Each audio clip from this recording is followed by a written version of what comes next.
ओम श्री गुरुवे नमः। ओम शांति शांति शांति। परम पूज्य परम आदरणीय ब्रह्मनिष्ठ महात्मा श्री अखंडानंद सरस्वती महाराज द्वारा मुंडक उपनिषद की व्याख्या मुंडक सुधा नामक पावन ग्रंथ से। ब्रह्म प्राप्ति का स्वरूप। तस्यैस आत्मा विशते ब्रह्मधाम कहा गया। तो यह प्रश्न उठा कि उसका यह आत्मा ब्रह्मधाम में कैसे प्रवेश करता है। आत्मज्ञानी की ब्रह्मात्म प्राप्ति का स्वरूप बतलाते हैं। यह पर्याप्त काम कृतात्मा विशुद्ध सत्व महापुरुष की ही महिमा का वर्णन है। संप्राप्य न मृषियो ज्ञान तृप्ताः कृतात्मानो वीतरागाः प्रशांताः ते सर्वगम सर्वतः प्राप्य धीरा युक्तामानः सर्वमेवा विशन्ति। वे वीतराग प्रशांत ऋषिगण इस आत्मा को प्राप्त करके ज्ञान से तृप्त कृत्य हो जाते हैं। वे धीर पुरुष उस सर्वगत ब्रह्म को सब ओर प्राप्त कर समाहित हो उसी सर्वरूप ब्रह्म में प्रवेश कर जाते हैं।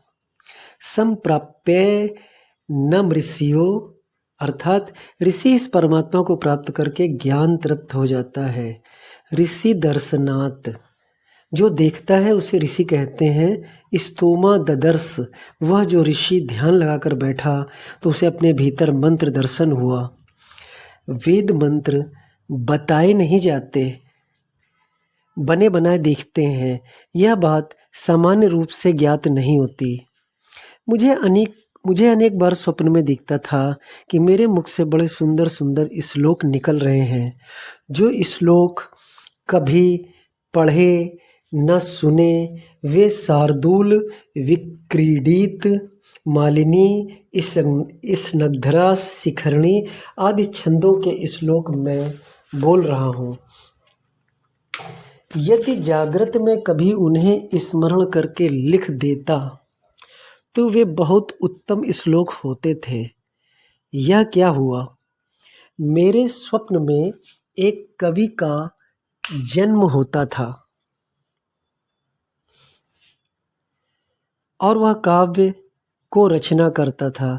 इस प्रकार अनादिकाल से सृष्टि की वाग्धारा में कुछ मंत्र व्याप्त हैं। उनमें कुछ पश्यंती वाक में है और कुछ परावाक में। जब हम अपने तटस्थ ब्रह्म रूप को जानते हैं तब वह तटस्थ ब्रह्म उस वाग्धारा को देखता है। इस प्रकार जो उस वाग्धारा के किसी मंत्र का दर्शन करते हैं उन्हें उस मंत्र का ऋषि देखने वाला कहा जाता है। एनम संप्राप्य ऋषियो ज्ञान तृप्ताः अर्थात इस परमात्मा को प्राप्त करके ऋषि ज्ञान से तृप्त हो जाते हैं। तेनैव ज्ञानेन तृप्ताः उस ज्ञान से ही संतुष्ट हो जाते हैं। यह भोजन के पश्चात डकार आने जैसी तृप्ति नहीं है। खीर हलवा खाने से जो तृप्ति होती है वह शरीर के उपचय या वृद्धि का कारण बनती है। ज्ञान से ही तृप्ति का अर्थ है। बिना किसी बाहरी वस्तु की अपेक्षा के अपना जीवन तृप्तिमय हो रहा है। ज्ञान दृष्टि से जिस अद्वितीय अधिष्ठान का बोध हुआ है उसमें भेदभाव राग द्वेष निवृत्त होकर समत्व रूप तृप्ति सदा जीवन मुक्त में विद्यमान रहती है।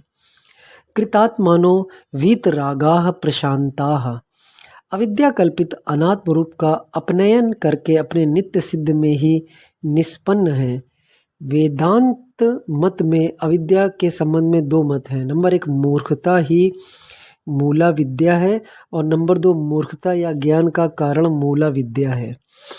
अध्यास ही अविद्या है।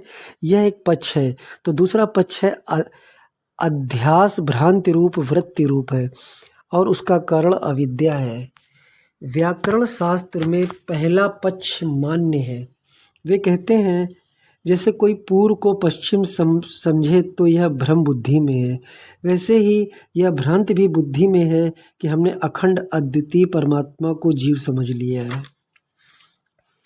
जहाँ वस्तु का साक्षात्कार हुआ वहाँ बुद्धि से भ्रांति निवृत्ति हो गई। आप सभी के सुंदर पावन चरणों में बारंबार दंडवत प्रणाम है। ओम शांति शांति शांति।